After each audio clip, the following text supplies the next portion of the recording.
Okay. It won't take long. The void comp test and like Blade Runner. Very much so.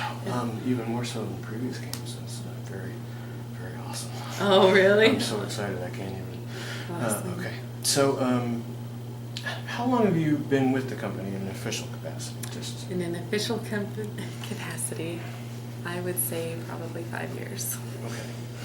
So, my first question was going to be, what was it like between the end overseer and the announcement of the Kickstarter? So maybe instead, the question I would ask you would be, what was it like leading up to the announcement of the Kickstarter? Like how you guys got the idea and when you decided to go ahead and do it? Tell me about that real quick. How we got the idea actually mainly is people emailed us in, the backers, and they said, hey, did you hear about Double Fine? And so obviously Double Fine was kind of the first super successful game Kickstarter, and then I went to my dad saying, hey, we've had people kind of email us in about Kickstarter, and it was like, well, what's Kickstarter? And wow, $3 million. That was a lot of money Double Fine made. And we actually sat on it for a minute, and we were like, well, that has to be a fluke.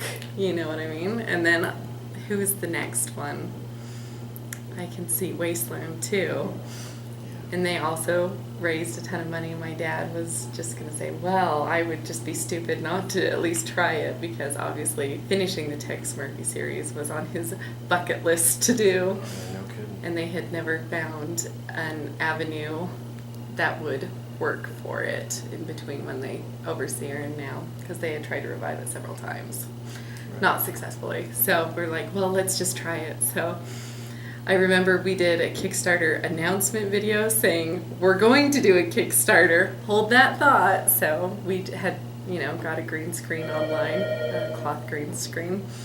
And it was Doug, my dad, me, and DJ, who's Doug's son, and we kind of just filmed this Kickstarter announcement video, and we got a lot of buzz from that. We were very excited and thrilled. So then we contacted Adrian and Aaron and said, I think we probably contacted them before, but saying we want to shoot a really impressive video, because most of the Kickstarter videos up until that time, they were good, and it was, them telling their ideas, and we're like, well, how can we stand out? So we thought, well, we need to use the green screen so people can kind of get the idea of what's going on. So Aaron wrote the script, and Adrian obviously came in to film it, and we did that, and that was a bunch of fun, doing the Boulevard of Broken Dreams theme kind of Kickstarter announcement. We released it, and it was very fun and amazing. No, we were floored by, after the release, sorry, I'm not prepared with stats. No, it's okay. But it was super successful. Like, our jaws were on the floor the next day to see how many people had actually paid attention to us, and so that was very awesome.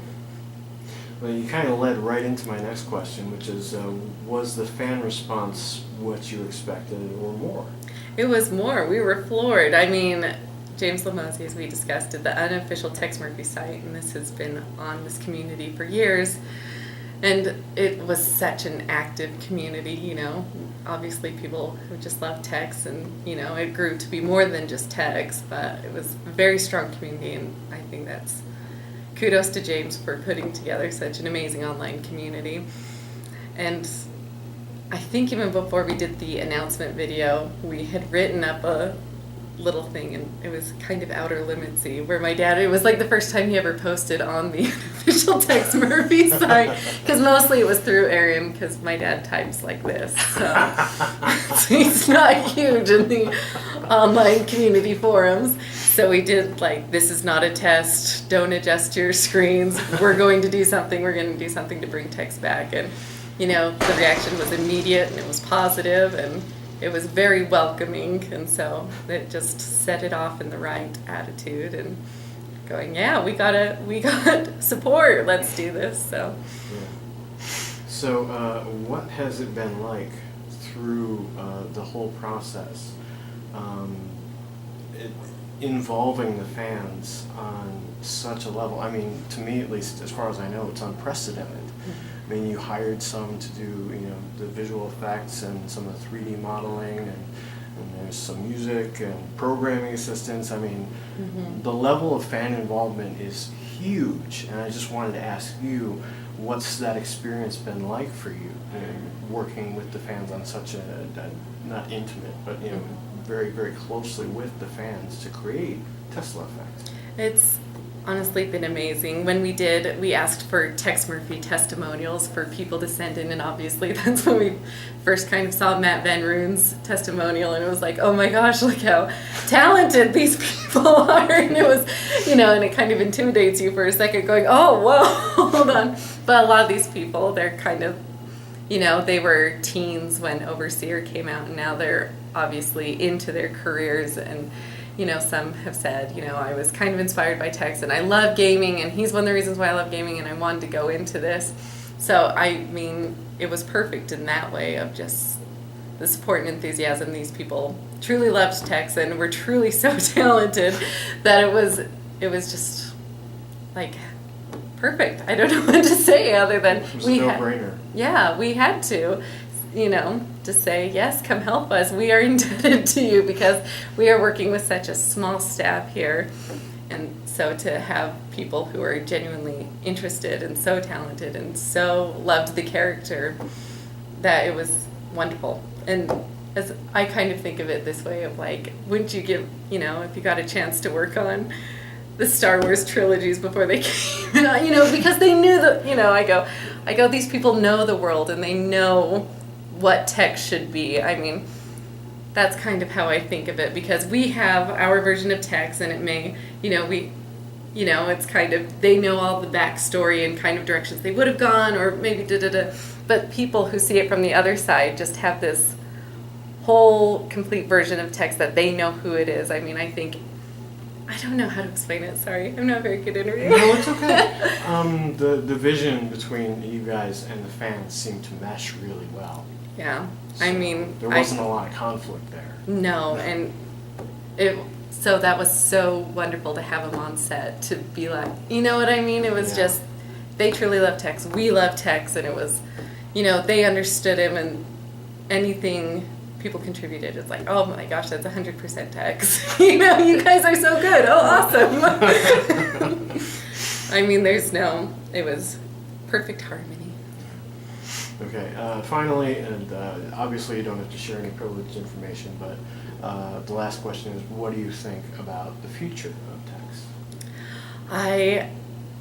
I have honestly been so pleased with how it has turned out, and I go, we have such an advantage in a way of being so unique that I think it has definitely piqued a lot of interest. Obviously we would love him to go forward and go on. And I think what sets us apart is being FMV. So, because there were a lot of Kickstarter games that had done, and this really set us apart from the other ones. You know what I mean? So I think people, and we get backhanded compliments a lot with regards to reviews. They're like, oh my gosh, Tex Murphy is so cheesy, but I love it, you know what I mean? Or the acting is so terrible, but Chris does a great job with it, you know what I mean? That they'll say, Chris Jones is no actor, but he does a great job, you know what I mean? So a lot of what we get is backhanded compliments, which we love. I wish I remember the source off the top of my head. When we launched our Kickstarter video, it said, washed up 90s star comes back, begs for money. But it was like a really, like the body of the article was so complimentary. But I go, that's just the nature of this FMV world, you know what I mean, is that lots of people have bad memories of it, but most people have stigma. Yes, and most people who know Tex have a positive, like going, that stood out in this FMV world. So a lot of times in the articles we'll get the whole backhanded compliment of being FMV, but you guys do it so well, So awesome. All right, thank you so much. You're all set.